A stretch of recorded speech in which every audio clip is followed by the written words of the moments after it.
Cleveland Cavaliers taking on the Orlando Magic in the 4-5. The series price on this one, Cavaliers at BetMGM minus 190, Magic plus 155. The shortest series game spread on this one is Cavaliers minus 1.5 plus 110, Magic plus 1.5 minus 135. Brandon, I'm at this is actually the Cavaliers have been, my friend Sean Hyken was like, the Cavs are the bad vibes team heading into the playoffs. Like they have just like the worst vibes of any team. Orlando off of like a thrilling, really awesome feel good win over the Bucks to secure their playoff spot, win the division, by the way. Great season for the Orlando Magic. They're big dogs here. What's your best bet for Cavs Magic? Yeah, I like to call this series NBA TV Presents Cavs Magic, sponsored by Thank You for the Second Round Bye by the Boston Celtics. Give me the Cavs in 5 or 6. They're plus 375 in 5, plus 490 in 6. Same sort of thing you had earlier. That's plus 163 together. I didn't really expect to get here, but I think the Cavs are the marginally better team and should take the series. On Sunday in our reaction pod, I was like, I think the Magic are going to push this and like plus 1.5 and like all these things. And I said, like, I do the research. Yeah, I did the research and now I'm on Cavs too. I'm keeping it simple. I'm doing a series exact here on this one because I will say this is going to be a series that I think I'm going to bet more in series than I am pre-series. So I'm taking a big number here at plus 400 on Cavs to win in what is affectionately referred to as a gentleman's sweep, 4-1 in 5 games. I think Cavs win the first 2, they win game 3, they lose game 4, they close it out in 5. I think that they do win this series in less than 6 games. I will take Cavs 4-1 plus 400 with a caveat that is going to be a small bet with a plan to bet more on the series as I see what it looks like a little bit later on. Give me the elevator pitch for why you like Cavs in 5 or Cavs in 6.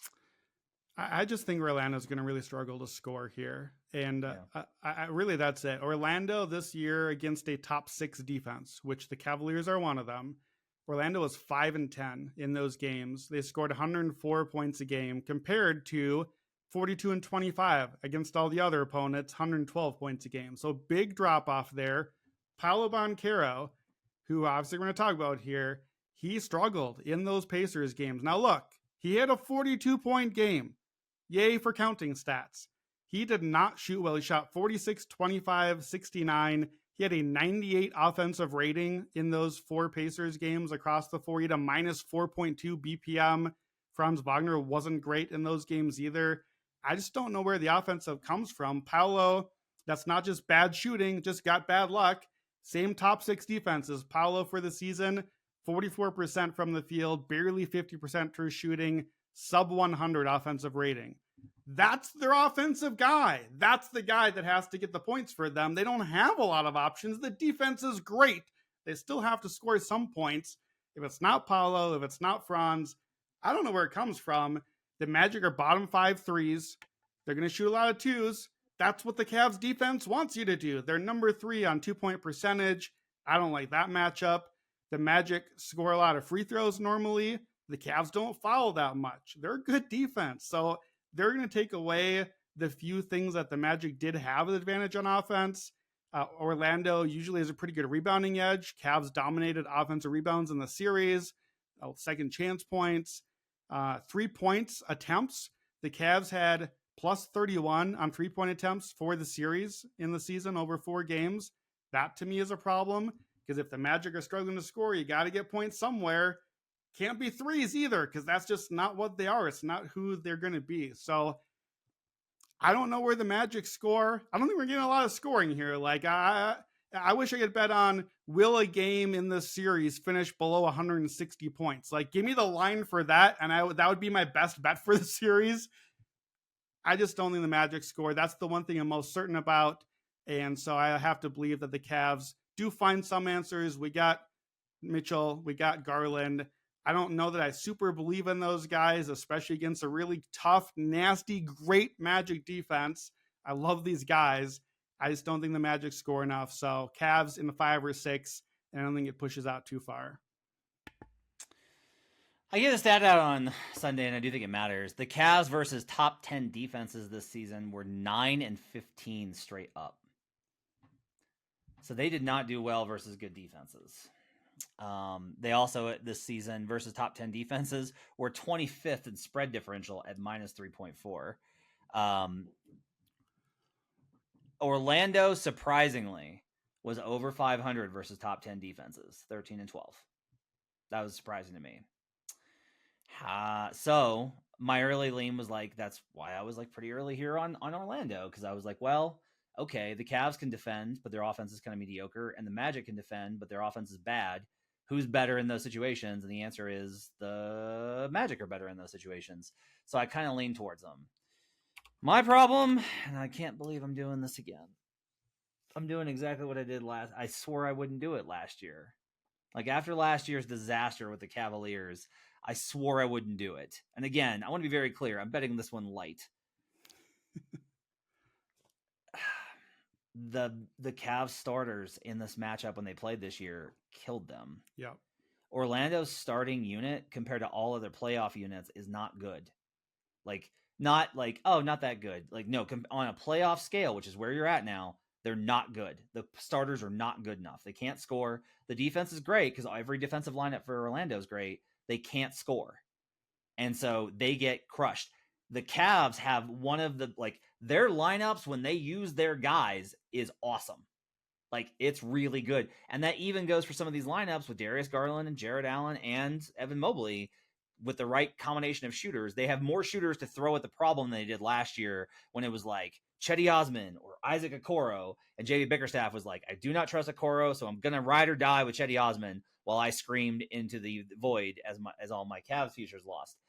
They have Max Strus, they have George Niang, they have Sam Merrill, they have, if he comes back, Dean Wade, which would be very big in this instance. So for me, that's where I get into on this one, is like, oh, they're going to, the starters are going to win the minutes by a huge margin. Orlando's worst quarter is the first quarter. They're one of the worst first quarter teams in the league, ATS and overall in net rating. The Cavs are really good in those spots. They're not great ATS because they're usually favored because they're a strong team. They're going to have a lead, and the Cavaliers, when they have a lead, are very, very, very good.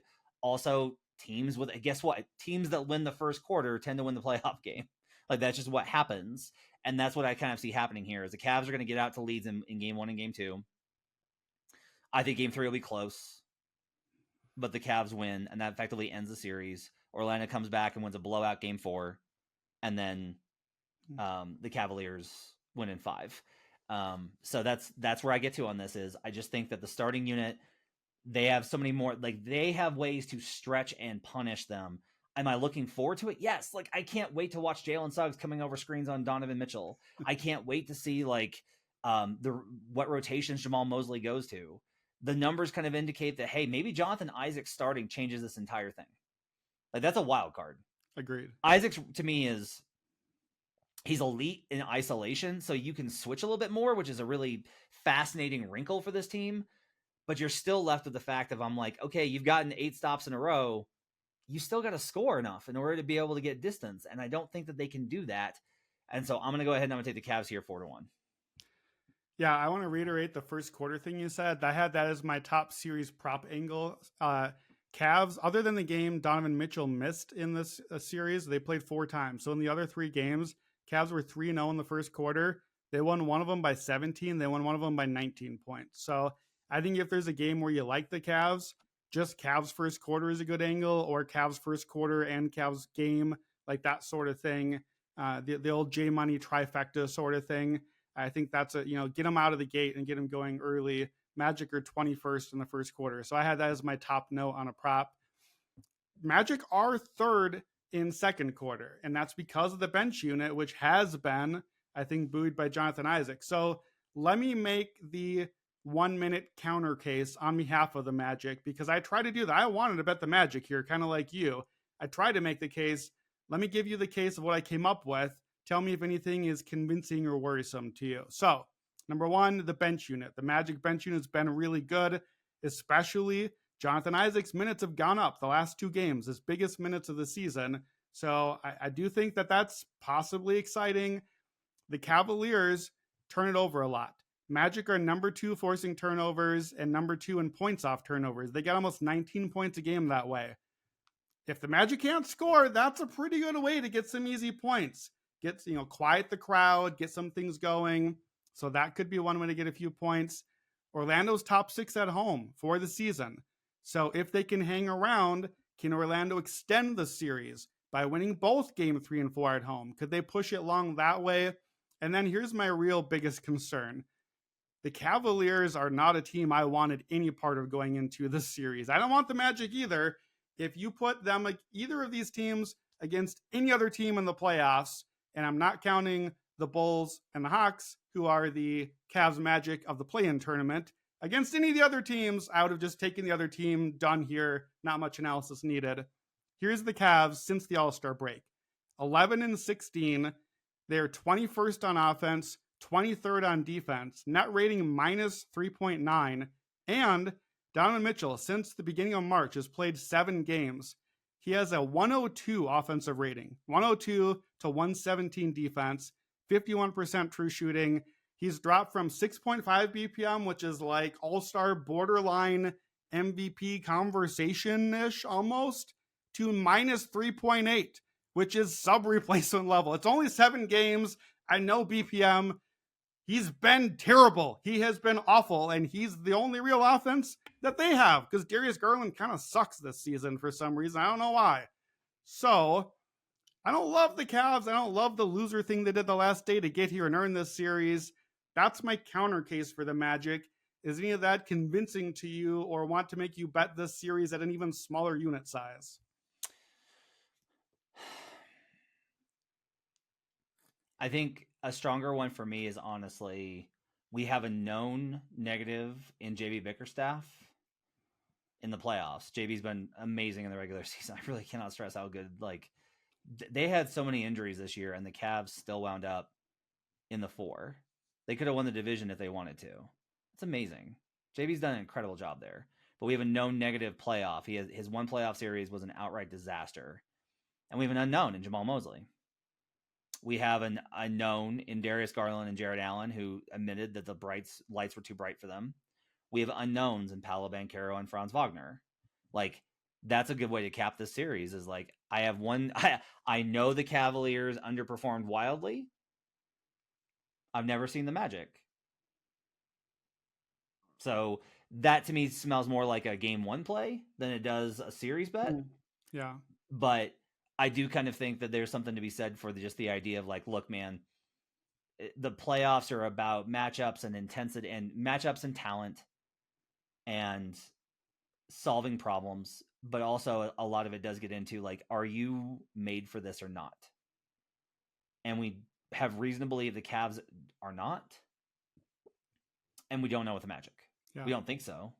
Right? We're like, well, and there's a little bit too of the Cavs have inadvertently put pressure on themselves now. They tanked to get here so that they could beat the Magic. They put themselves here because they put themselves in the second round here. The Magic are playing with house money. The Magic are just here to have a little fun and try to win some games, and they got a long, young road ahead. Like, they got nothing to lose. The Cavs have everything to lose. The Cavs don't get to hang the division banner anymore, don't get to cash all our tickets anymore, because they wanted the Magic. So I do think they kind of accidentally put some pressure on themselves. Look, this is not I've broken down like all the X's and O's and the matchup stuffs here, right? If you're somebody that just like follows sports and you've been doing it a while and you know there's certain things that happen, I will tell you this: teams that pull the bullshit that the Cavaliers did on Sunday do not prosper. They had an opportunity to win the 2 seed, to win the division over the Bucks. They had a lead in the fourth quarter, and they literally put in the worst lineup possible, blew that an 18-point lead, and lost to a truly wretched squad because they didn't want to get Sixers or Heat. That, to me, is unconscionably bad. Just from a vibe standpoint. Fast forward to us 6 days from now being like, what were we thinking? We watched it. We lamented. And then we both picked the Cavs anyway. If you just want to bet on vibes, there's not much worse vibes here than that, for sure. No, if you're betting vibes, bet Magic. Bet Magic 100%. Ultimately, the series doesn't matter. We will say this: like, you're not going to catch Brandon and I betting either one of these teams past this round. Like, the Celtics getting this live was incredible. They're going to destroy either one of these teams in the second round. You have a prop though on threes. I want you to hit before we get out. Yeah, of here. well, and to that end, actually, if your book allows it, I'm not sure if books put this up again. It's up at the start of the year. To me, the absolute best thing you can do to bet on the series, if you must, is whoever you like.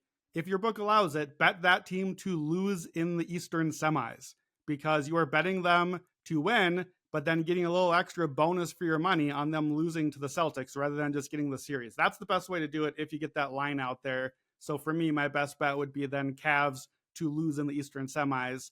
A few props here, just game to game. I'm looking to bet Paolo turnovers. He averaged 4.3 a game. There's a lot of defensive hands out there and guys for the Cavs. I just think it's going to be a tough series for Paolo. I think we're going to have a tough Paolo conversation like 2 weeks from now. The threes series leader one I think is interesting because probably it's just Donovan, but there's a world here where Donovan is just kind of injured still and doesn't really play a whole lot, or maybe even misses a game or two, or maybe even shuts it down. There's a world where Donovan has kind of just quit, to be totally honest. It's not going to be great for a series, but if that happens, there's not going to be a lot of threes in this series. These are not heavy 3-point teams. My guy Sam Merrill shoots threes. He steps on the court, he starts shooting. Like, he touches the ball, the shot's going up. I got to tell you, this is my guy. Like, this is how I play. When I step on the court, I am in there for one thing and one thing only. I'm going to run to the other 3-point line, pretend to guard for a while, then run back to the other 3-point line and yell like I'm open and the ball's going up. That's how Sam Merrill plays. He had 8 threes in a game once this season. He's a lights out shooter. He should have been in the 3-point shootout. They should have put him there. Plus 550 to get in there. And one other long shot here for you. If you just need like, why do I have to watch this series? Give me some crazy, stupid thing to root for. Here's the crazy, stupid thing. The Magic have to play a big man. I'm not convinced Wendell Carter Jr. isn't like broken. I'm not convinced that he's definitely going to be out there. Right now, there's a book offering you Goga Batadze 100-1 to be the rebounds leader. They got to have somebody out there. If you don't like Goga, Jonathan Isaac is also 100-1 to be the rebounds leader in the series. Not for the Magic, but for the whole series. Not a lot of great rebounders in this series. Mobley and Allen are going to kind of cannibalize each other. If Wendell Carter Jr. just can't play that much, one of those two guys is going to have to get some rebounds. There are going to be a lot of missed shots in this series. There's going to be some rebounds out there. 100-1, I think it's too long priced. And look, if I got to watch this godforsaken series, I can at least have Sam Merrill shooting threes and Goga rebounding to root for. So those are my props. I'll say, though, I think we're going to have a different conversation about Paolo. You think we're going to have the bad conversation. I think we're going to have the good conversation. I know how he looks on paper. I hope so. You love a young superstar. I don't mind the Isaac bet because them starting him in this game versus the Bucks to me was like a very like, Jamal Mosley's like riding the hand. Like, we're just gonna ride the hottest hand imaginable. We'll see if that works in the playoffs. We'll find out more. Again, this is gonna be a series I think I'll look to bet series by series. Tomorrow we'll hit the 3-6s. We'll do Bucks Pacers, and we will hit Minnesota versus the Phoenix Suns. We'll hit that tomorrow on the show. We will also have best bets for you going into Wednesday on the show. That'll be up in the feed on Wednesday morning. It's going to be me, Sean Little, and Brian Fonseca breaking down the play-in tournament games on Wednesday with Sixers Heat. I had to get Brian Heat moneyline Fonseca on for that one. Heat moneyline, let's go. And we will also, God help us, break down Bulls Hawks as well. Thanks for joining us. Appreciate you guys being with us. Catch Brandon Anderson in the Action Network app at Wheaton Brando and on Twitter. I'm an HP Basketball. Thanks for joining us. Thanks to David Payne, our producer, and Hutton Jackson for getting up on video side. We'll talk to you guys again next time. Till then, let's get buckets.